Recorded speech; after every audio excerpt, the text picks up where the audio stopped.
You begin, as all stories must, not with sound or shape, but with an emptiness so complete that you cannot even measure its silence.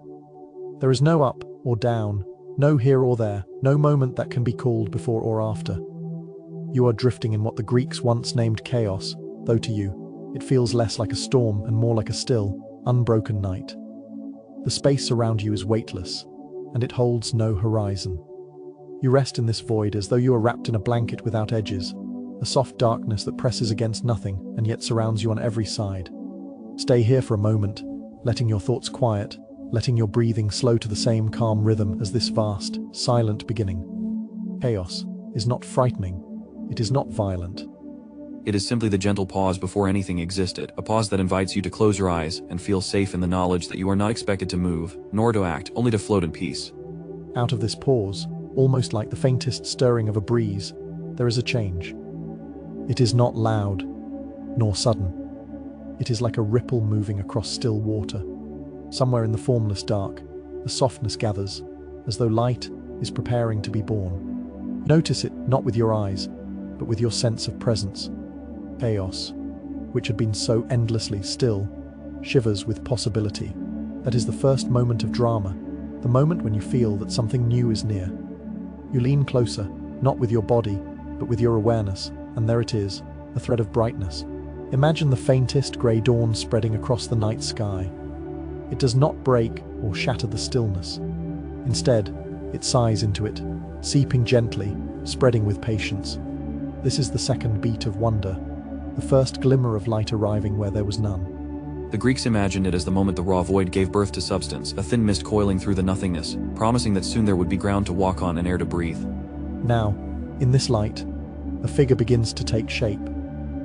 She is not human, not even fully formed, but she is presence made gentle and strong. Her name is Gaia, the earth herself, and she emerges not with thunder, but with the steady assurance of soil beneath bare feet. You can picture her not as a giantess striding into the void, but as a vast field rolling out beneath you, calm and endless, like a quilt that warms without weight. She spreads herself beneath the growing light, and suddenly you realize you are no longer suspended in nothing. You are resting upon something solid, something wide and eternal.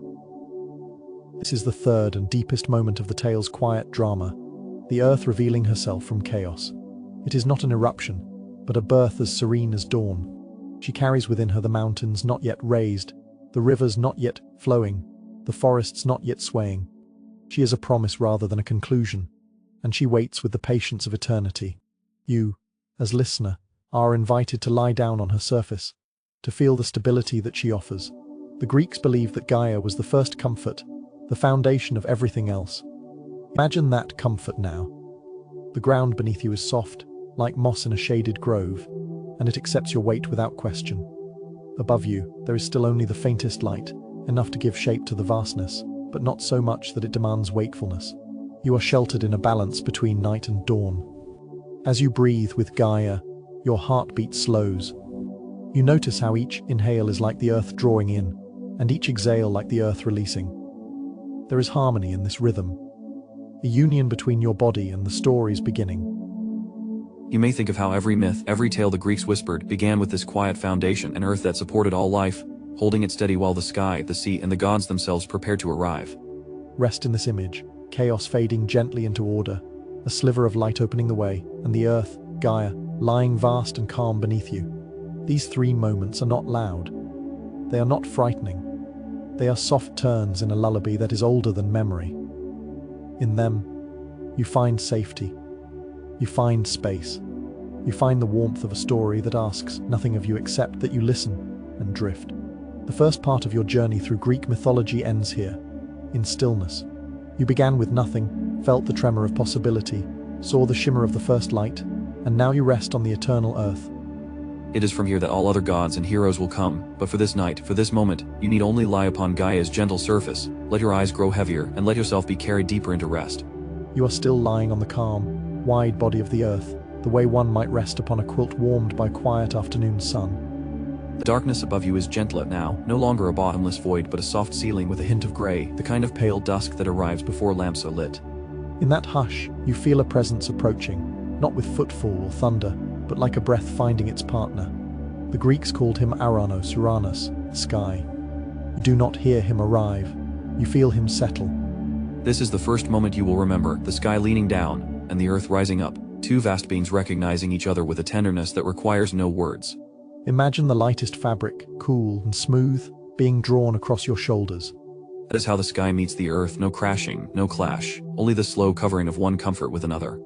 You sense the curve of the horizon becoming clear, where the sky rests on the earth's far edges, the way a sleeping figure draws a blanket up to the chin. It is an embrace without haste. If you listen closely, you may imagine the sky humming a note too low to be sung, and the earth answering with a low, steady pulse. Between them, a promise is made, there will be above and below, shelter and bed, a place to breathe and a place to dream. With the sky's nearness, the world gains direction. There is height, depth, and the idea of distance. You can feel space easing into order like threads guided into a loom. You are not required to stand or move. Your task is only to notice how the calm arrangement of things begins to soothe you into deeper rest. Earth and sky, Gaia and Uranus, two names, two natures, settle into their patient duet. From that duet, something stirs within Gaia herself. It does not rush, it rises. Beneath your resting body, the earth lifts gently and then settles again, as if breathing in her sleep. Far away, in places you cannot yet see, the ground gathers into ridges. They are not jagged, not sharp, not frightening. They are like the edges of a neatly folded blanket, lines made by a hand that cares for order. This is your second quiet drama, mountains taking their first soft shapes under the watch of the sky. Picture those first heights as silhouettes, velveteen, rounded, and blue-grey, merging like island backs from a still sea of land. The sky's touch gives them boundary, the earth's strength gives them weight. Between those rising backs, valleys form, gentle bowls that will one day hold rivers. You can almost hear water that does not yet exist, practicing its path in the imagination of the world, a future murmur, a promise of flowing that will comfort those who come after you. For now, the mountains are enough. They give your eye something to follow, a line from low to high, from near to far, so that even in this lullaby, your mind has a soft path to wander. As the first heights gather, so do the first shelters. Caves open like slow blinks in the mountainsides. On their lips, breezes will someday whisper herbs and wild flowers. Above them, the sky begins to collect the faintest dusting of stars, not bright yet, only hinted like seeds pressed in a pocket, saved for planting on another night. You feel how this arrangement, earth below, sky above, mountains between, makes you safer. You are held in a cradle shaped by two great, peaceful hands. And yet, even in peace, there can be a weight. The third moment arrives not as a fear, but as a noticing. As the sky leans closer, he becomes a fitted lid to the earth's broad bowl. Uranus is protective, completely, utterly present, so near that he leaves barely any space between above and below. Above them, the sky begins to collect the faintest dusting of stars, not bright yet, only hinted like seeds pressed in a pocket, saved for planting on another night. Above them, the sky begins to collect the faintest dusting of stars, not bright yet, only hinted like seeds pressed in a pocket, saved for planting on another night. The valleys wait for water. The first fields are not yet fields. The stars are not yet scattered. The world is a hush held just before the exhale, a lull that stretches like evening's last light across the floorboards. You might think of households you have known, rooms where love was sure, where care sometimes pressed too close, where silence could feel both safe and a little heavy. The Greeks knew that feeling. They said it in the oldest chamber of their story, a sky that adores the earth so fully he does not always give her room, and an earth that bears her future quietly, with the patience of soil holding seeds. In this image, there is no anger for you to hold, no fear to keep you awake. There is only recognition. Closeness can comfort, and it can press, care can cover, and it can weigh. The story tells you this gently, so you can let it pass like a wave through tall grass. Let your breath become the room that opens between earth and sky. Inhale, and you create space. Exhale, and you lay the blanket of calm back down. The world learns this rhythm from your lungs and from Gaia's heartbeat. Even Uranus, serene and seamless above, learns to lift by a measure, then settle again. The first winds sigh where mountains meet the air, low winds that move like hands smoothing a bedspread. They do not yet race. They only taste the edges of the slopes and return to the hollows, carrying a promise that someday leaves will flicker and fields will sway. Because the world is ordered now, Even the darkness feels different. It is not the absolute of chaos. It is the shaded side of a gentle landscape. If light arrives, it will have hills to gild, valleys to soften, a sky to paint. If morning takes its time, you will not mind. You are comfortable here, enrolled in the lesson that the Greeks wove into their earliest names, that creation is not only a burst but a settling, not only a beginning but a fitting together, not only first light, but the steady companionship of earth and sky. In this companionship, Gaia rests and gathers. The mountains are her shoulders, the valleys, the curve of her arms. Uranus rests too, a cool palm over a warm brow, watching, covering, blessing with his quiet presence. Between them and within them, something new is waiting, the way a lullaby waits for its final verse. But none of that must come quickly. Tonight, you may linger in the embrace, learning its comfort and its pressure, its shelter and its silence. If you listen, you can almost hear a hearth that has not yet been kindled. It is in the idea of valleys that will hold villages, in the slow promise of stones that will become doorsteps. The first homes are already imagined by the earth, the first roofs are already imagined by the sky. All that remains is time, and there is so much time given here, a wide, unhurried stretch that invites sleep to draw near and sit beside you. So, you settle deeper. The sky's nearness no longer feels heavy. It feels intentional, like a shawl pulled close when a breeze enters the room. The earth's steadiness no longer feels solemn. It feels maternal, a lap that never tires. Mountains, new and mild, keep watch at the corners of your mind. Valleys, empty and peaceful, hold the quiet that cradles your thoughts. You are surrounded by the simplest of comforts above and below, near and far, a world beginning the way gentle stories begin, by making a safe place in which to dream. Remember these three beats as you drift: the embrace of earth and sky, the soft rising of mountains, and the close cover of Uranus that teaches how even love has weight and measure. When you turn the next page of this night, there will be movement again, names again, the slow procession of events that the Greeks used to explain the shape of life. But for now, hold to the cradle. Breathe with it. Let your eyelids lower with the same certainty that the sky lowers toward the earth. Let the hush of this newborn arrangement carry you a little further toward rest. You are still resting between the two vast beings, earth below and sky above, and now the quiet begins to stir with something new. The embrace of Gaia and Uranus has been so close, so complete, that life within Gaia has pressed forward, ready to be born. You may think of it as the slow turning of soil when seeds begin to swell underground. Nothing rushes, nothing breaks the peace. But change is here, and you will feel it in three gentle waves, each one carrying drama in its own softened way. The first wave comes as forms begin to rise from Gaia's depths. She has carried them quietly, letting them grow in the hush beneath her skin. Now, one by one, figures step out into the faint light. They are vast, not human, not yet shaped into the gods you know, but they are called Titans, 12 great presences who stretch and breathe like mountains learning to move. You might picture them not as fierce giants, but as tall shadows leaning against the horizon, their outlines smooth and steady.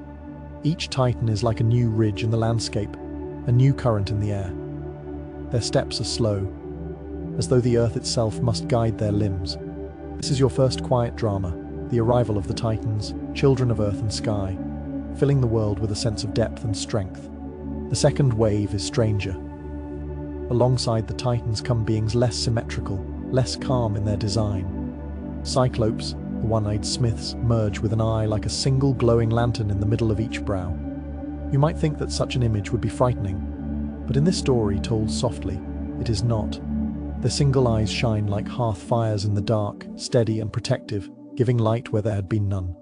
Imagine them holding their gaze upon you as you drift, not in judgment, but in guardianship. Their glow makes the valleys less lonely, the mountains less dim. This is your second gentle drama, the lantern eyes of the Cyclopes, lighting the early world with their quiet flames. Third wave comes with a weight of sorrow, though it is spoken here with care so it does not disturb your rest. Uranus, the sky, though vast and beautiful, feels the children pressing into the world, and he is unsettled. In his closeness to Gaia, he decides that their presence is too much. He does not send them away with noise, he presses them down, folding them back into Gaia's deep places, hiding them in shadow where their voices can barely be heard. You may imagine the earth sighing under that weight, not in anger, but in patience, as though she were asked to hold more than her share. This is your third quiet drama, the children hidden in darkness, their potential silenced for a time. It is a moment of tension, yet here it passes like a cloud across the sky, real, but fleeting in the flow of a lullaby. Lie still with this image. Titans rising like mountains, cyclopes shining like lanterns, children pressed into silence. None of these moments need trouble your sleep. They are the movements of an ancient story, and you are only its listener, watching shapes shift across a calm horizon. Gaia continues to hold you. Uranus continues to cover you. Between them, the world is gathering its cast, one figure at a time. The Greeks told these beginnings not as chaos in the modern sense, but as stages in an unfolding order. Each name, each being, is like a note added to a song, and you are safe inside that song. The Titans do not march, they stand. The Cyclopes do not glare, they glow. The hidden children do not scream, they wait. Every beat is slow to the rhythm of breath, every event softened into a step toward rest. As you linger in this chapter, let your own thoughts behave like the Titans, all slow and steady. Let your eyes become like the Cyclops' lanterns, warm, calm, and unblinking. And if you feel the press of worries trying to rise, let them be like the hidden children for now, placed gently aside, resting deeper until another time. The story does not hurry. It does not demand. It carries you, patient and kind. From one moment to the next, you may feel yourself heavier against the earth, lighter beneath the sky. And in that balance, you drift further into the quiet where sleep waits, as inevitable and welcoming as Gaia herself. You are lying still, listening to the slow breath of the earth beneath you and the long hush of the sky above. Yet within this embrace, a tension grows. Gaia has carried too much. Children pushed down into her depths, weight held in silence. She begins to long for release, for balance, for space to breathe again. In the hush of the world, her thoughts become whispers. These whispers are not harsh, they are like the murmur of wind in tall grass. They call to one of her children, the boldest of the Titans. His name is Kronos. This is the first moment of drama in the tale, Gaia's secret plan. You can picture her leaning close to her son, though she is vast and he is vast, so their nearness is more a matter of intent than of bodies. Her voice is like a low tide retreating from shore, and she asks him to act where others have been too still. Kronos listens, his eyes lowered, his face thoughtful. The plan is heavy, but the need is greater. He accepts, quietly, in the same way you might agree to set down a burden when asked with gentle insistence. Nothing in this story is rushed. Even here, in a moment of decision, the air is calm. The second moment arrives with the making of a tool. Gaia shapes from her own being a sickle, its blade not of steel but of shining stone, curved and sharp, glowing faintly as if it holds the memory of starlight. She places it in Kronos' hands. Picture him holding it, not like a warrior but like a farmer preparing to harvest. The light along its edge does not flash. It glows steady, soft, a line of brightness in the dusk. You might even imagine it as a crescent moon, caught and turned into something tangible. Kronos holds it with both hands, steadying his breath, learning its weight, aware that it will change the silence of the world. This is the second drama, the golden sickle, gleaming quietly in his grasp. The third moment comes when Kronos acts. Uranus, the sky, leans close again to Gaia, pressing down as he has done before. The weight is immense, and Gaia sighs beneath it. But this time, Kronos steps forward. With the sickle in his hands, he moves through the hush. The act itself, in other tellings, is fierce and violent, but here, it is only described as the separation of sky from earth. Imagine a careful hand lifting a lid that has pressed too tightly onto a jar. The blade of the sickle slides between earth and sky, and suddenly the weight lifts. Uranus retreats, his cover loosened, and Gaia breathes fully once more. It is not thunderous, it is not bloody. It is a shift, a release, a long exhale that has been waiting for countless ages. Now the world has changed. The sky remains above, the earth below, but they are no longer locked in suffocating embrace. There is space between them, wide enough for air to flow, for mountains to stand tall, for valleys to open. Kronos has acted, and the order of things has shifted. Lie back into this image. The whispers of Gaia, the gift of the sickle, the act of separation, all dramatic in their meaning, yet softened in their telling. You need not hold onto the edge of the blade, or the tension of the act. You need only feel the relief that comes after. The earth is lighter. The sky is freer. The breath of the world is deeper. In that deepened breath, you too can rest more easily. The space above you is wide now, no longer pressing close. The ground beneath you is patient and strong, no longer burdened beyond measure. Between them is air, and in that air is your own slow, steady breathing. The Greeks gave this moment to explain why the world felt open, why there was room to live, to see, to dream. For you, it is a moment of expansion, a reminder that every weight eventually shifts, every close cover eventually loosens. So, you breathe with the new world. You let your shoulders drop. You let your jaw unclench. You let your eyes grow heavier. And you remember the 3 beats that brought you here, the whisper of Gaia's plan, the gleam of the sickle, and the act that made space. With those, you are carried further, more deeply, into the story and into your rest. The world has widened. The earth breathes more freely, the sky drifts higher, and between them, a space is made. Into that space, new order begins to form, and from that order, Kronos rises. The moment of separation has placed him at the center of things, his shoulders squared, his gaze steady. You can picture him now as if he were seated upon a high stone, quiet and deliberate. He is not a king with banners, nor a warrior with noise.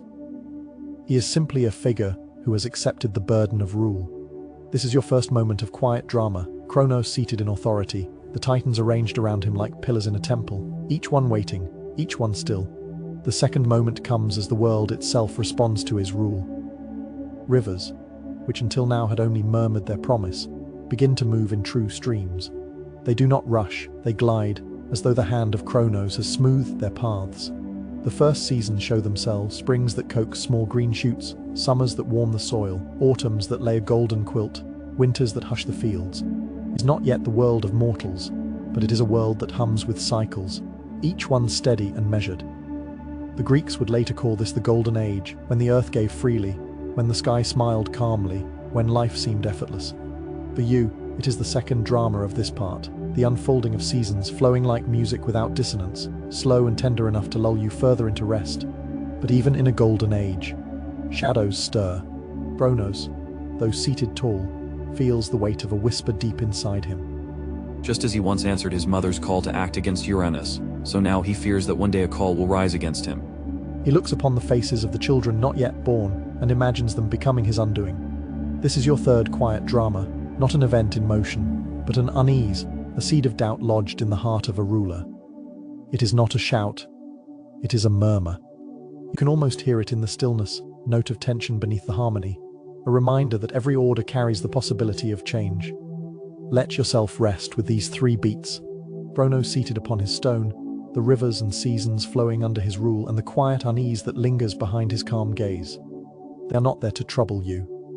They are simply the rhythms of a story that moves at its own pace, just as your breathing moves at its own pace. Inhale as the rivers glide forward. Exhale as the seasons turn. Allow the unease of Kronos to soften into nothing more than a passing cloud, the kind you watch drift by until it disappears beyond the horizon. The Greeks called this time blessed, and in your listening, it can feel like a blessing too. The earth is generous, the sky is broad, the air between them is filled with calm order. Even the seeds of doubt are hushed by the weight of peace. You do not need to act within this tale, you need only let it unfold, scene by scene, until sleep takes you as gently as the seasons take the land. The Golden Age stretches wide, its rivers flowing gently, its fields offering grain without demand. Yet within the heart of Kronos there lingers that quiet unease, the soft echo of fear that one day his own children will rise against him, as he once rose against his father. It is not loud, but it grows, like a low hum at the edge of hearing. Into this stillness steps Re, his sister and his queen. She carries warmth in her hands, the warmth of motherhood, and her presence softens the cold edges of Kronos' worry. Still, even her touch cannot entirely silence the dread that curls in the corners of his mind. The first drama comes when the children of Kronos and Rhea are born. One after another, tiny lives arrive into the quiet of the Golden Age: Hestia, Demeter, Hera, Hades, and Poseidon. Each birth is gentle, like the lighting of a candle in a darkened room. Rhea's arms are full of new light, her face serene. Yet, In each moment, Kronos hovers nearby, his eyes shadowed. You see his hand stretched toward each child, not in blessing but in fear. In this soft telling, there is no cry, no violence. Instead, you imagine the babies being gathered by Kronos, their light dimming as he swallows them into himself, keeping them hidden away in his vast body as if trying to prevent Faye from breathing. It is not rage that drives him, it is fear, wrapped tightly around his heart. The second drama belongs to Rhea's grief.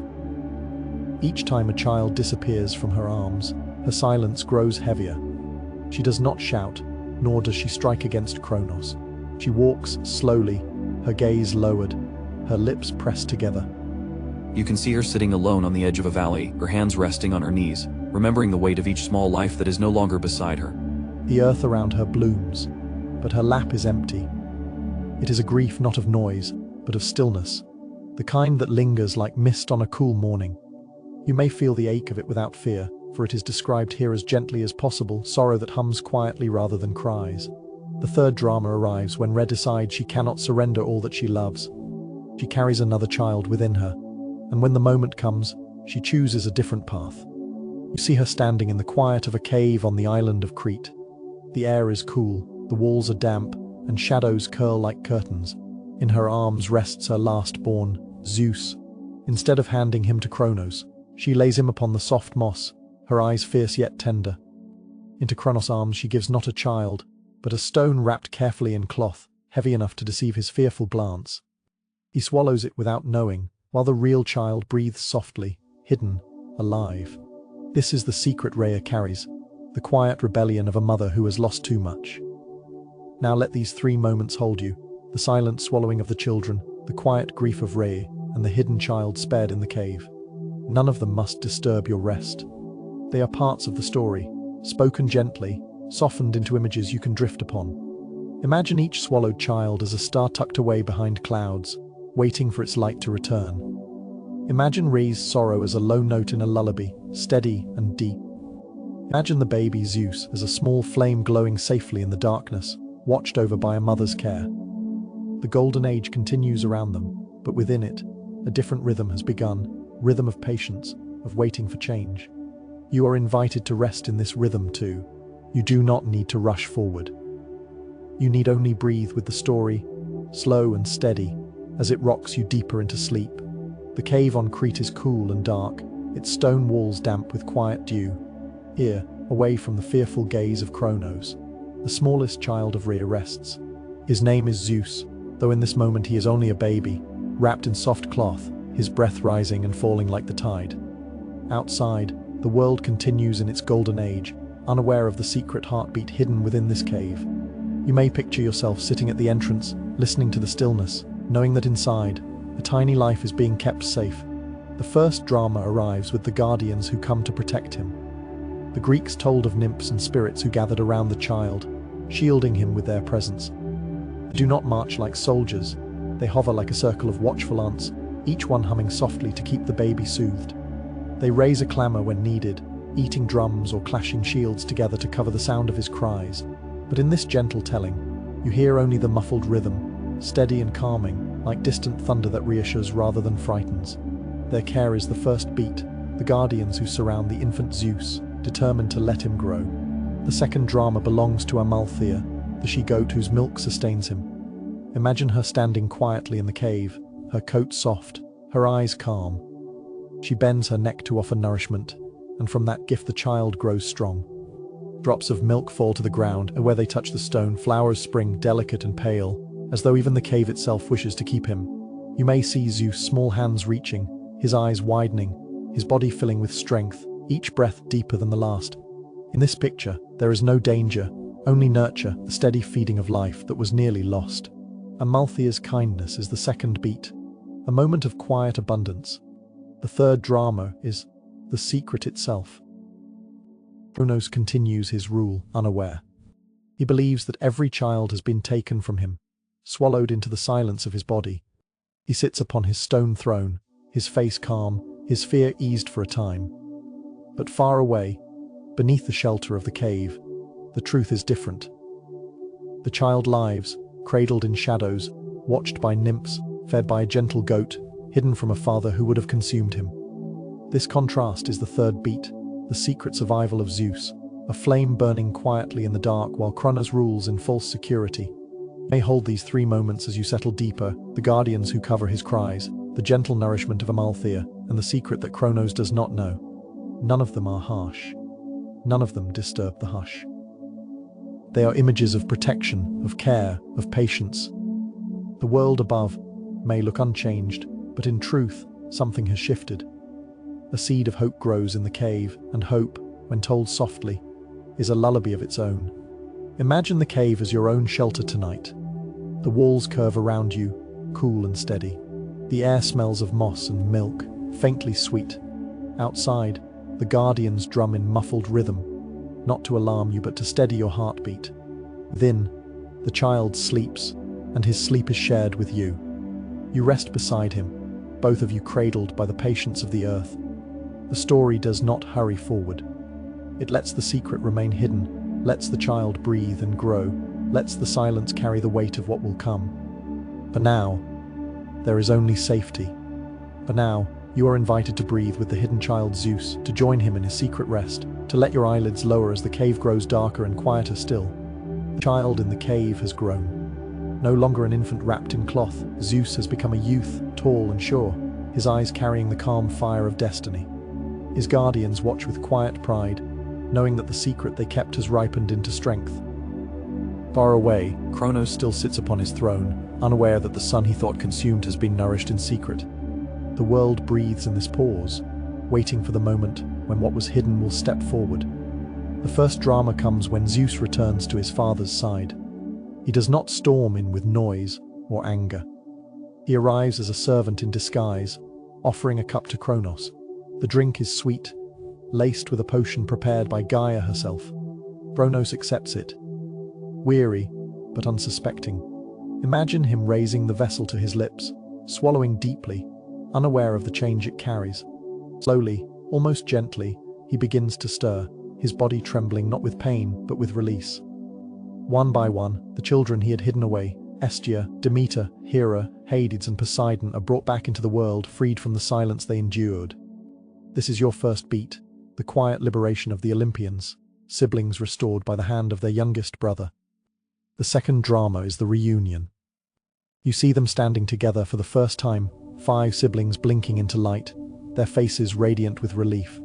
They had been trapped for so long, and now they breathe freely, their shoulders rising, their voices soft but steady. Around them, Zeus stands with quiet assurance, not boasting, not demanding, but simply joining them hand in hand. Picture the circle they form: Hestia's warmth, Demeter's patience, Hera's dignity, Hades' solemn gaze, Poseidon's restless strength, and at the center, Zeus, steady as stone. The circle hums with unity, a bond that feels like a hearth fire newly kindled. This is the second beat, the siblings reunited, their harmony stronger than Kronos' fear. The third drama belongs to the moment of decision. Together, they look toward the throne of Kronos, still looming, still shadowing the golden age. They do not shout. They do not rush. They simply turn their eyes to Zeus, waiting. And Zeus, the hidden child now revealed, nods with calm certainty. The revolt is not a sudden eruption, it is the natural flow of time, the rising tide that cannot be held back.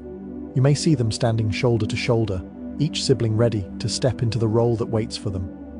This is the third beat, the quiet resolve of the Olympians, a decision made in stillness, a promise whispered into the air. Hold these 3 images gently, the potion that frees, the circle of siblings reunited, the silent vow to rise together. None of them are harsh. None of them need disturb your rest. The pictures of release, of unity, of balance being restored. In them, you can find your own sense of comfort, that even what is swallowed in darkness can return, that even what is divided can join, that even what is feared can be met with quiet strength. Imagine yourself sitting at the edge of their circle. The warmth of Hestia's hearth touches your skin, the patience of Demeter rests in your breath, the calm authority of Zeus steadies your thoughts. Around you, the cave that once hid him is open now, its shadows lifted, its air fresh. The siblings' vow is not thunder, not fire, but a promise that the world will move into new order. That promise is like a lullaby itself, reliable, steady, sure. The story drifts forward, but it asks nothing of you but to listen and breathe. With every inhale, you feel the strength of the siblings. With every exhale, you let go of the old weight Kronos carried. You lie between them, as safe as a child in the circle of a family newly made whole. And as the revolt begins to gather, you are invited not into its noise, but into its calm certainty, that what must change will change, and that every change can be carried gently into sleep. You feel the hush that follows a vow. The siblings have joined hands. Their decision has been made. Yet the world does not leap into clamor. Instead, a preparation settles over land and sky the way evening settles over a familiar room, gradually, kindly, arranging shadows in comforting places. You are invited to watch the great turning of an age as if you were watching a quilt being lifted and laid straight, a crease smoothed here, a corner tucked there. Even a war, the Greeks once said, can be understood as the slow aligning of what must be. The first gentle drama begins deep within the earth, where old strength waits like tools wrapped in cloth. Gaia remembers her hidden children and allies, beings who were pressed down during the sky's close embrace, and she loosens the folds that kept them. From the dim, the Cyclopes step forward again, their single eyes glowing not like alarms, but like lanterns set on a mantel to guide a late walker home. Beside them, the 100 Anders, so fearsome in other tellings, rise here as living buttresses, steady as pillars in a hall, each arm an extra beam of support rather than a threat. In the hush of their return, gifts are brought out as if from a cedar chest. For Zeus, a bolt of bright thread that will be woven into the air. For Poseidon, a forked staff that knows the language of tides. For Hades, a hood that lets him pass like a breeze through leaves. You need not imagine noise.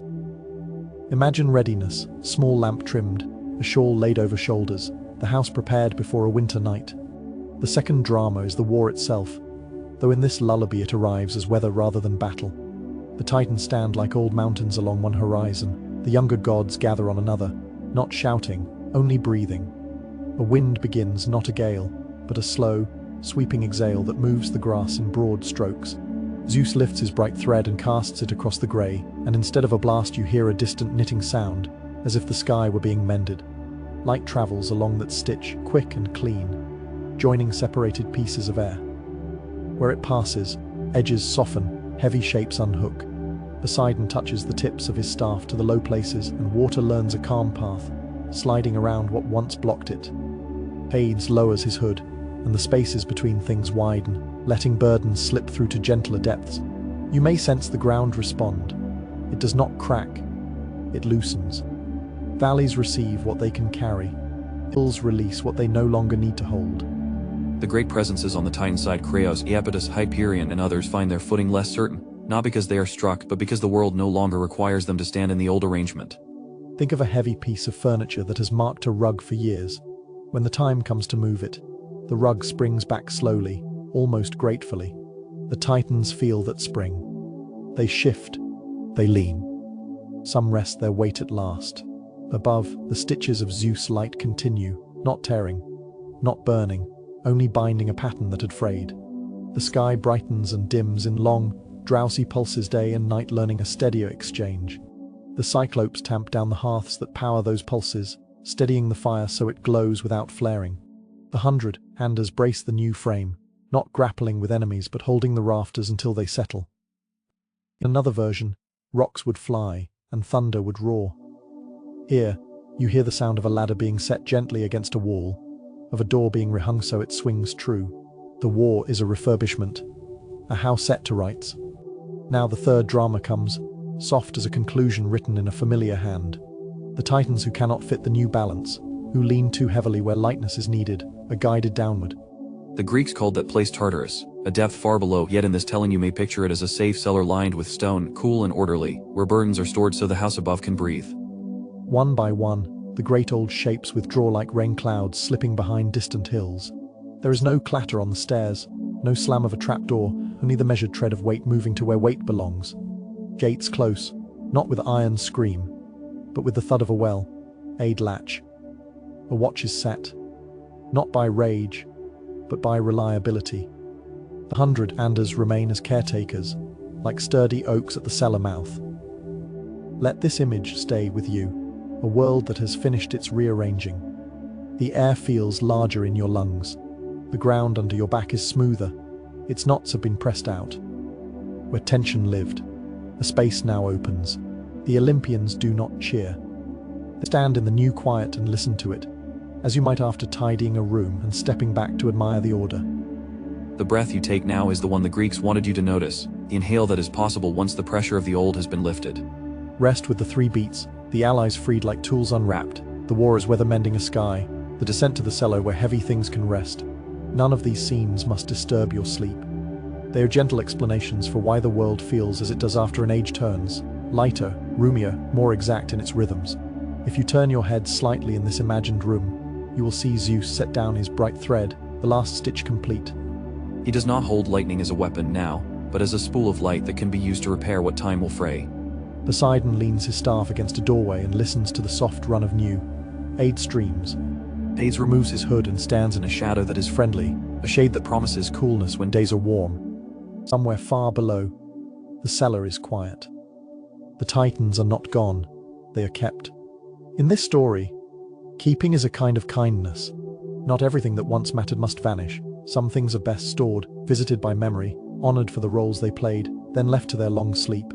You can think of family keepsakes wrapped and labeled, placed where they will be safe and out of the way. The 100 Anders tend the shelves. The Cyclopes check the lamps. Nothing rattles. Nothing strains. Above, evening leans into the rafters. If there is thunder, it is the softest kind, like a cat purring against a window pane. If there is rain, it falls in even threads, sowing the ground to its season. The fields breathe. The mountains stand at an unburdened angle. The sea practices a rhythm you already know from your own pulse. A new order has arrived, not marching, but settling. So you settle too. Let your shoulders ease as if you have put down a crate. Let your jaw loosen as if you have unhooked a tight collar. Let your eyes close as if a curtain has been drawn right to its proper hem. The war in stillness has finished its work, and the house of the world, made tidy, asks nothing more of you than rest. When you are ready to open your eyes again, later, tomorrow, you will find the rooms held by quiet authority, the floors swept, the shelves labeled, the cellar secure. For now, drift in the after, silence that follows good work well done. If you listen, you may hear the low murmur of voices in a nearby hall, the siblings speaking softly, deciding who will tend which room, which fire, which doorway. You need not follow their words. The order will unfold part by part in its time. The only thing asked of you is to keep breathing with this new, even world, and let the stitches hold, the waters run, the shadows cool. The war is over. The lullaby remains. The air above you is wide and steady now, the ground beneath you free of weight. The cellar below holds what it must, and the great conflict has settled into silence. Out of this calm, the children of Rhea and Kronos step forward. They are no longer hidden, no longer bound. They are the Olympians, and the world waits for them to take their places. The hush is deep, like the moment before a household decides who will tend the hearth, who will guard the door, who will carry the keys. The first drama arrives with Zeus. He stands at the center, tall and composed, not fiery or fierce, but calm in the authority given to him. In his hand rests the scepter, a staff that is less a weapon than a symbol of steadiness. You may imagine him lifting it the way one might lift a lamp to show the path in a dark corridor. His siblings watch, their faces quiet, their breaths even. The sky behind him is vast and clear, stitched together after the war in stillness, and the scepter in his hand feels like its natural extension. This is the first beat, Zeus assuming his throne, not with a shout but with a nod, the calm certainty of one who has waited his whole life for this role. The second drama belongs to his siblings as they take their places. Hera moves first, stepping close to Zeus' side. She carries herself with a dignity that is less about pride and more about devotion. She is the queen, the one who will tend the bonds of family and marriage, the one whose very gaze steadies the circle of life. Poseidon follows, planting his trident firmly into the ground, and in that moment the sea answers him, its waves rolling in a rhythm that is both strong and reassuring. Hades steps back, lowering his hood once more, his place not in the sky nor the sea, but in the shadowed depths below, where he rules with quiet certainty. Around them stand Hestia, the hearth's keeper, her fire glowing warm, and Demeter, whose hands already hum with the promise of fields and harvest. This is the second beat, the thrones of the Olympians being set, each sibling finding their place, each domain unfolding like petals around the center. The third drama is the order that settles over the world. For the first time, heaven, earth, and sea each have their guardians. The hearth is tended, the fields are watched, the shadows below are kept.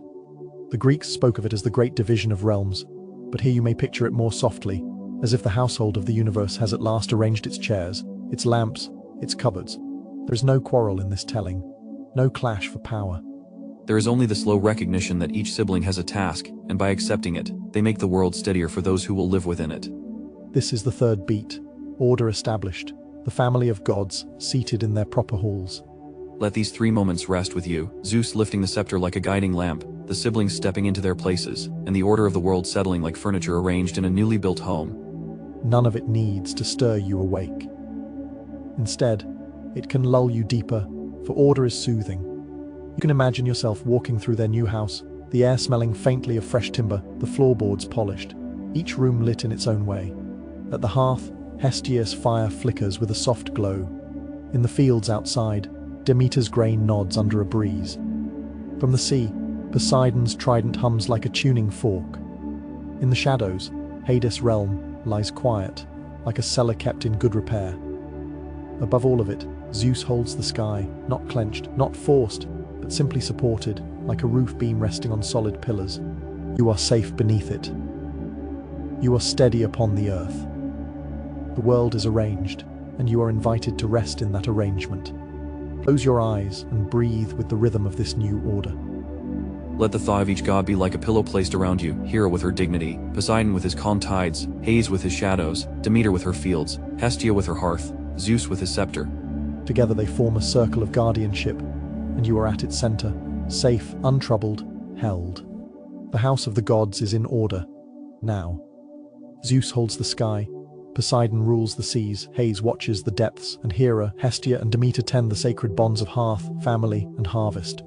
It is Demeter who draws your attention here, for she carries in her hands the golden promise of grain, the soft hum of seasons, and the tender devotion of a mother. Her story is not about thunder or fire, it is about the rhythm of life itself, the way the earth breathes in cycles, the way a family waits, the way absence and return shape the quiet of our days. The first drama begins with Demeter's joy. She holds her daughter Persephone, a young goddess whose laughter is like sunlight across rippling fields. Together they walk through meadows where blossoms bend, not from wind, but from delight in their passing. Persephone's hands are full of flowers, her eyes bright with youth. Demeter watches her every step, her face soft with pride. You can imagine a mother watching her child walk across a yard, each moment held in memory, each gesture cherished. This is the first beat, mother and daughter together, the earth blooming around them, the air scented with abundance. The second drama comes with the silence that follows her absence. Persephone strays from the meadow, drawn by curiosity, stooping to touch a bloom unlike the others. In that pause, the ground parts quietly. A shadow rises Hades, calm and solemn, and in a moment Persephone is carried into the depths.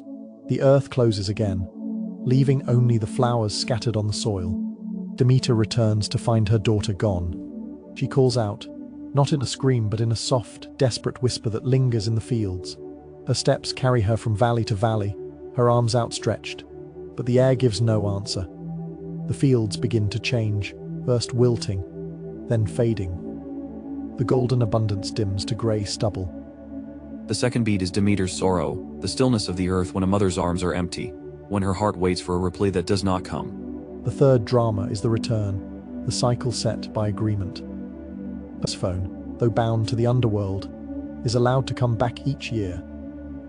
When her foot touches the soil again, the earth exhales, shoots push upward, blossoms open, rivers dance with brighter sparkles. Demeter's arms close around her daughter once more, her face alight with relief. But the joy is not permanent. It is a season. For part of the year Persephone must return below, and with her departure the earth sighs into winter again. Thus the seasons are born, a rhythm of absence and reunion, of sorrow and joy, each one flowing into the next like notes in a lullaby. This is the third beat, the cycle itself, the tender balance between loss and return, a mother's grief softened by the promise of spring. Hold these 3 moments close, the joy of walking together, the sorrow of separation, the relief of reunion. They're not told here to trouble you but to soothe you, to remind you that even loss has its rhythm, and that every winter carries the promise of spring. Imagine yourself walking beside Demeter in the bright season, fields golden, her laughter beside you. Then imagine the quiet winter when the earth rests, fields bare, the sky pale. Neither season is frightening. Both are part of the same breath. As you lie in the hush of night, you may feel the rhythm of these cycles in your own body. Your breath rises like Persephone's return, your breath falls like her descent. Your heartbeat slows into the same pattern that guides the fields. You need not rush the story. You need not cling to the characters. You may simply let the seasons flow through you, steady, eternal, kind. And as you drift further, imagine Demeter's arms finally at rest around her daughter, the hearth warm, the fields glowing with green. You are part of that circle now, safe in the promise that what goes returns, that absence is not forever, that the earth always keeps its vow to bloom again.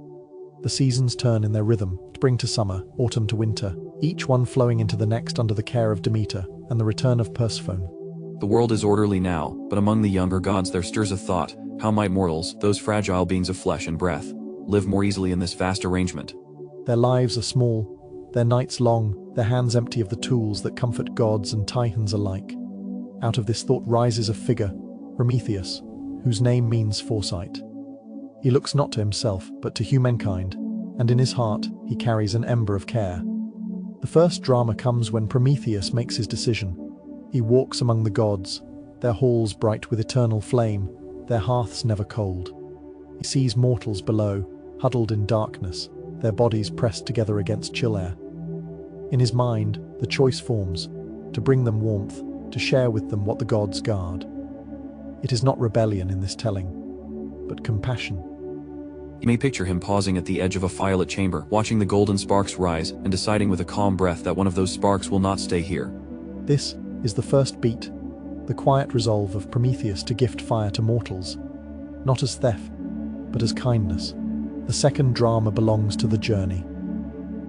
Prometheus bends close to the flame, and with steady hands he hides it inside the hollow of a fennel stalk, simple plant, green and tall, humble enough to escape notice. He carries it down from the heights where gods dwell, step by careful step, his stride long but unhurried. You can imagine the ember glowing faintly inside the stalk, warm but safe, its light no brighter than a star hidden behind a cloud. Each step of Prometheus is measured, as though he is carrying not fire, but a sleeping child, careful not to wake it. This is the second beat, the secret descent, the ember nestled in its stalk, the gift traveling quietly toward humankind. The third drama arrives when the ember is given. Mortals, weary in their shelters, see the glow Prometheus brings. He places it gently at the center of their circle, and for the first time, flame rises among them. It does not roar, it flickers, dances, warms. Shadows leap back against the walls, replaced by a golden glow. The people gather close, stretching their hands toward it, their faces brightening as though a second sun has entered their lives. For the first time, they sit not in fear of the night, but in companionship with it. The fires crackle like gentle speech, the warmth like an embrace. This is the third beat, the moment of flame, not as a blaze, but as comfort, the hearth born among mortals. Now you may rest with these three moments: the decision of Prometheus, the careful journey of the ember, and the first flame rising among humankind. None of them disturb the hush. They are told to soothe you, to remind you of warmth on cold nights, of light that does not blind but calms. Imagine the circle of mortals around their first fire, faces relaxed, shoulders unclenched, voices softened. Hear the fire's quiet crackle, steady, rhythmic, like a lullaby sung by the earth itself. You, too, sit beside that fire. You feel its warmth without heat, its glow without glare. The ember Prometheus carried is the same ember that lives in every hearth, every lamp, every candle. It is the light that allows you to rest more deeply, knowing the dark is no longer endless but companioned. The gods may argue in their halls, the titans may sleep in their cellar, but here, by this fire, all is peace. So breathe with the flame, inhale as it sways upward, exhale as it leans down. Let its rhythm guide you, steady as your own heart. And as the mortals rest in their newfound glow, so may you rest now, wrapped in the same promise, that light can be carried gently, that warmth can be shared freely, and that even in the longest night, a quiet flame will keep you company. The world has warmth now. Fires flicker in mortal circles, their glow steady, their comfort deep. And in that glow, another gift begins to shape itself, not flame this time, but sound. Where fire brings light to the eyes and warmth to the skin, music brings calm to the heart. Among all who ever lived, one figure carried this gift so purely that his name has been sung across centuries: Orpheus, the poet, the player of the lyre. His story, like fire, is not one of noise or battle, but of resonance, how a single song can soften even the sternest of realms. The first drama comes with the sound of his music. Imagine a lyre strung with strings of silver, each one touched with the gentlest hand. When Orpheus plucks a note, it is not sharp or loud, drifts like mist across a meadow, wrapping itself around every living thing. Trees lean closer, rivers slow their rushing, animals pause with lifted heads.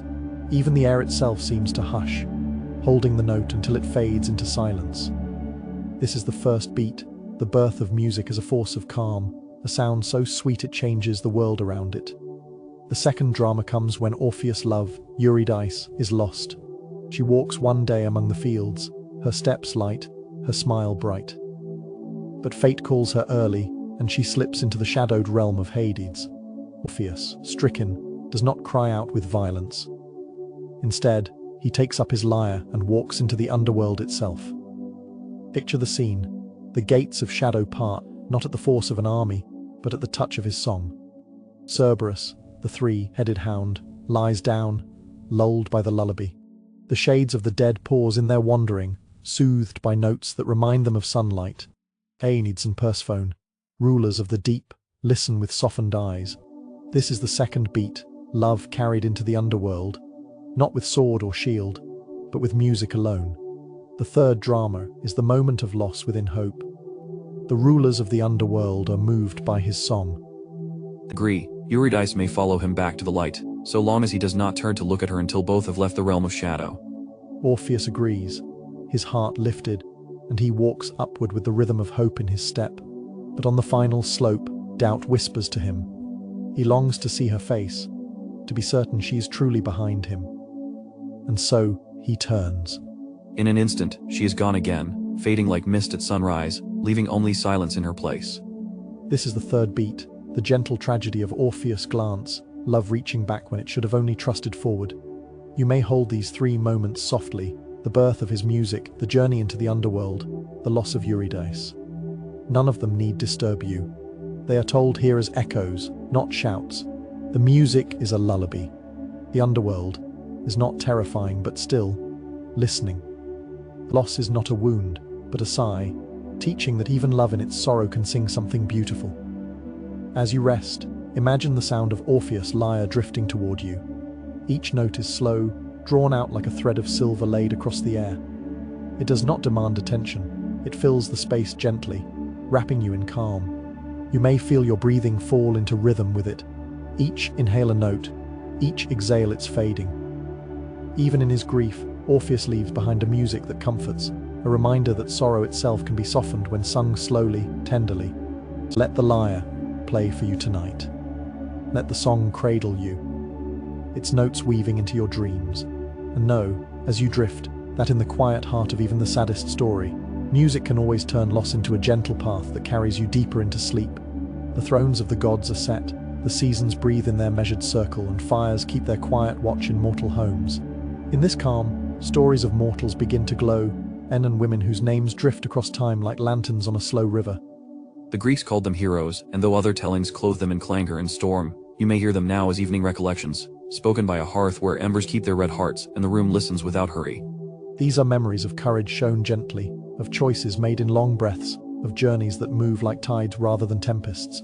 You will feel them as three soft surges, Aeson upon the sea, Theseus in a winding dark, Achilles in the long light of his name.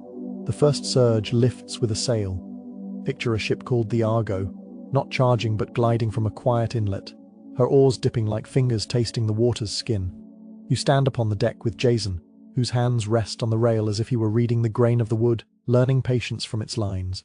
Around him, companions speak in low voices, their laughter like the chiming of distant bells.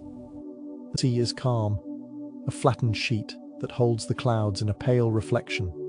The mast creaks, not complaining, only reminding the crew that wood is a living thing. This is the first gentle drama, a departure. Not a fanfare, only the leaving of shore, the slow lengthening of the wake, the familiar shrinking to a thin line. By day, the sun leans its warmth into the timbers. By night, The constellations attend like unblinking neighbors. You hear no shouted orders, only the rhythm of oars and the murmured counting that keeps them even. The fleece that awaits them, olden in other tellings, bright as fruit at harvest, is not a prize to be seized here, but a symbol of hope carried homeward, a promise that effort can bring back light. When at last Jason holds it in his arms, the scene is not blaze and trumpet, but a man cradling brightness against his chest the way one might cradle a child rescued from the dark. The sea, having borne them kindly out, bears them kindly back. The Argo slides into her harbor at dusk, the wire around her turning wine dark, the way closing like the seam of a newly mended cloth. Now the second surge, and it moves downward, not to drown, but to navigate. Think of a maze, a place of turns within turns, where silence gathers in corners and the air keeps the memory of footsteps. Theseus enters it, not to conquer noise, but to learn the patience of finding. In his hand is a thread given by Ariadne, a thin, faithful line that tells him where he has been and how to return. You follow him in your mind not by speed, but by steadiness. He places a foot, listens, breathes. He places another, listens, breathes. The thread unspools like a slow thought, like a promise kept. This is the second gentle drama, guidance. In a world of walls, a single line holds the shape of hope. Where the aisles turn, it turns. Where they narrow, it narrows. Theseus does not rage against the stone. He learns it, reads it, accepts that knowledge is a lamp brighter than panic. When the center is reached and the center's darkness faced, the story here does not dwell on struggle. It lingers instead on the feel of the thread between his fingers as he takes the way back, an exit earned not by force, but by fidelity to a simple, shining path. Outside, the air tastes of leaves and sea, salt. He coils the thread again, patient, grateful, and hands it back to the one who trusted him with it. The third surge is made of light that arrives early and stays long, enough to cast a shadow even on its own beauty. Speak the name Achilles softly. It needs no trumpets. It is a bell whose tone continues after the hand is still. His feet are swift, his deeds and other songs are edged, but here you are invited to see him as a young man standing by the shore before dawn, armor at his side, the sea working a calm pattern at his toes. He does not stride, he listens. He knows that glory is a bright garment, but he also knows that all bright garments are folded at last. This is the third gentle drama, renown tempered by evening. Achilles walks through his span of days the way the sun walks through the sky, rising, warming, and then lowering without complaint. When he speaks, imagine it as a voice softened by thought. When he fights, hear it as a form of duty, the fulfillment of a thread laid in his story before his birth. And when his shadow grows long, you do not linger on a wound, a fall, or a cry. You stand instead with those who loved him, watching night lay a hand across a field of spears until only silence remains and stars begin their slow, merciful accounting. The name stays. The man rests. The sea keeps whispering at the shore.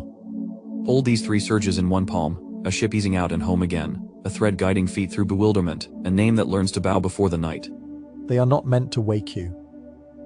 They are meant to remind you that heroism, in the oldest rooms of story, is not always blaze and breaking. Sometimes it is departure without noise, patience inside confusion, acceptance at the edge of day. Jason teaches the courage of leaving and returning whole. Theseus teaches the grace of a line you trust. Achilles teaches the quiet that gathers even around the brightest fires. You may notice how each story returns to the same comforts: wood, water, string, breath. The Argo's planks carry the warmth of hands.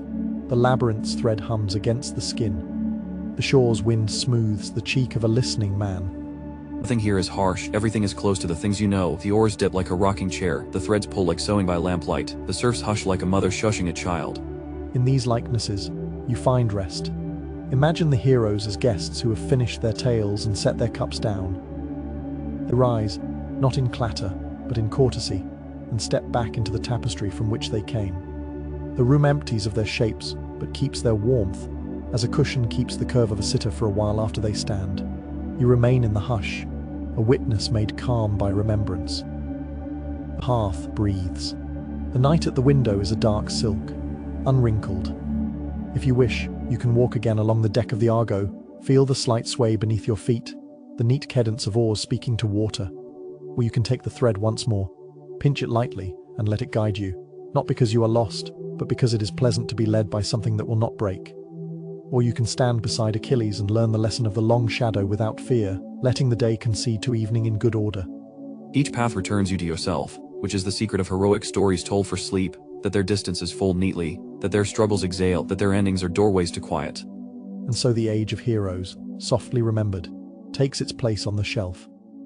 The gods still tend their rooms, the seasons keep their vows, the fire does what fire has learned to do: watch, warm, whisper. What remains is a final door, one more room in the house of myth that has been waiting all this while with its lamp lit. It is not the storm room or the throne room. It is the simplest and most beloved, the place where the flame is smallest and the comfort largest. We go there next. For now, let the stories of Jason, Theseus, and Achilles fold themselves like linen, clean and sweet, smelling, placed in a chest that closes with a soft click. Your breath is the lid. Your heart is the hinge. Your sleep is the cedar shavings that keep it safe. Rest with that image until the last room opens and you find the warmth that has been calling you from the first page of this night. You've traveled a long, gentle road from the first hush of chaos to the soft settling of the gods, through seasons and songs and stories that breathed you steadily toward rest. Now you arrive at the smallest room in the house of myth, the room that was waiting all along. It needs no pillars, no banners, no crown. A single flame is enough. This is Hestia's room, the hearth at the center of all others, and tonight it opens its door to you. The evening is deep, but not heavy. The walls here are close in the comforting way of a shawl. A plain stone ring sits at the center of the floor, filled with ash the color of dove feathers. Around it, a few low stools, a clay pot, a wooden ladle with a smooth, worn handle, nothing grand, everything familiar. Hestia enters without ceremony. You would know her anywhere, a posture that never asks for attention, hands that move as if they remember the right place for everything, eyes that carry the steady patience of a candle's core. She kneels, and the room seems to kneel with her. This is the first gentle drama, the lighting of the hearth. Hestia does not strike thunder, she coaxes. From a lidded jar she lifts a sleeping ember, one of Prometheus' quiet descendants, and sets it among the kindling. She leans close and breathes, and you breathe with her, in out in out. On the third breath, a thread of orange curls into life, then a second, then a small petal of flame opens like a flower that only blooms at night. It does not flare. It learns the room first, the way a guest learns faces before speaking. You feel its warmth before you see its brightness, the way you feel a welcome through tone before words arrive. A soft crackle begins, tidy, rhythmic, respectful of silence. The flame steadies. It is enough. News of a small fire travels farther than you would think. One by one, the household gathers, not with trumpets, not even with footsteps loud, but with that particular sound of people who know a room and love it, a chair leg murmuring against the floor, cloth whispered over knees, quiet voices folding themselves down to a hush. This is the second gentle drama, the circle forming. The gods who once arranged realms arranged themselves simply now. Zeus with the scepter resting like a staff by a traveler's chair, Hera with hands folded, gaze softened by lamplight, Demeter close to the pot as though listening for the promise in water, Poseidon setting his tray aside as a fisherman sets a net, Hades lingering at the edge where shadow is most comfortable and kind, Artemis, Apollo, Athena, each presence finding the place where their breathing best matches the fire's patient beat. No disputes, no reckonings, a truce without needing to be named. Around the small, sufficient flame, even greatness remembers to be gentle. Hestia does not preside, she keeps. She turns a log the way one would turn a page, letting the red letters of ember write a little farther along the line. If the pot needs lifting, she lifts. If stool wobbles, she steadies it with a sliver of folded cloth. Her care is so ordinary it feels like air, noticed most when absent, perfect when present. You notice, too, how the room changes you. Your shoulders lower by 2 invisible inches. Your jaw releases a knot you were not aware of keeping. The breath that met the ember now meets you, simply and kindly. You are part of the circle without needing to speak. Hestia glances toward you, not to examine, only to include. We have told the largest stories in the softest ways so they would not wake you. Now the smallest story arrives to offer you sleep itself. The door is closed. The latch sits right. The windows hold the evening out without holding air in too tightly. Flame, faces, floor, your own steady pulse, these 4 become a square that carries the whole house. Hestia dips the ladle and lifts it to someone's hands, perhaps a cup of broth, perhaps tea, perhaps only warm water that tastes like patience. The sharing is the point, and the passing hand to hand is the lesson. You can feel the warmth move through the circle like a slow comet, leaving a tale of relief and gratitude behind it. The gods, who once stitched skies and guided seas, receive and pass, receive and pass. It is good to be served. It is good to serve. The gently repeated action irons the creases from the day. In a corner, a basket holds small tasks, an olive wood spoon to sand smooth, a frayed cord to splice, a torn hem to catch with 3 neat stitches. No one is assigned anything. Things simply drift to the hands that want them. Athena threads a needle and hums a line so soft it's almost imagined. Hermes repairs the cord as if it were the path between 2 villages. Even Ars, who knows other rooms better, watches the fire learn each stick and nods at the discipline of its lesson, how strength can be contained without being denied. Hestia's work is nearly invisible, which is to say it is perfect. She draws the ember nearer to the log that most needs it. She slides a protective ash over a corner that runs too hot. Her hands know temperatures the way a shepherd knows sheep by footfall, a baker knows dough by scent. She asks nothing of you except that you sit and be warmed. And now, because every story we have told keeps its own key, the third gentle drama arrives, your closing of the eyes. It seems small, but it is the hinge of the whole house. Hestia turns her head slightly, as if to check a window, and the flame answers with a softer, deeper glow the color of peach skin in late afternoon. Around you, the circle has thinned into silhouettes, a scepter leaning, a trident glinting at its tips, a sheaf of grain against a chairback. You hear the smallest sounds, a log settling like a sigh, a cup returning to wood with a grateful click, the even tide of shared breathing. You have been listening to myth. Now myth listens to you. It hears how your breath lengthens and aligns with the fire's own rise and fall. In this room, that is prayer enough. Your eyelids drift as curtains drift when the window is opened the right amount. Sleep steps over the sill, takes off its shoes, and sits beside you as if it lived here. Which, in Hestia's house, it does. Before the last light behind your eyes fades to velvet, Hestia tends one more thing. She gathers, with the practiced motion of countless evenings, a small portion of the flame and rests it in a clay cup half full of ash and ember, and this is how households keep continuity when everyone goes to bed, not by forcing the fire awake, but by tucking it in so it will be itself again in the morning. She turns, and for this is a house that has considered you one of its own from the first page, she sets that cup within your reach. Not to burden you, only to let you know that warmth has agreed to be your neighbor. If your night requires it, you may nudge the ember, and it will answer. If not, it will sleep as you sleep, the 2 of you keeping the same small secret of endurance. Let your last waking thought be a simple square of comfort, floor, flame, faces, you. Outside, the world Hestia made room for, the broad sky, the deep sea, the orderly fields, will continue without your watch. Inside, the world Hestia keeps chair, a cup, an ember, will hold its shape perfectly with or without your eyes. It is her gift. You are allowed to rest because the center is tended. Breathe once more with the hearth. In out. The ember dims to the precise glow that promises morning. The circle settles. The house sleeps, and you, after a journey from emptiness to belonging, from the first nameless dark to this named home, lighted room, are gently, wholly, beautifully asleep.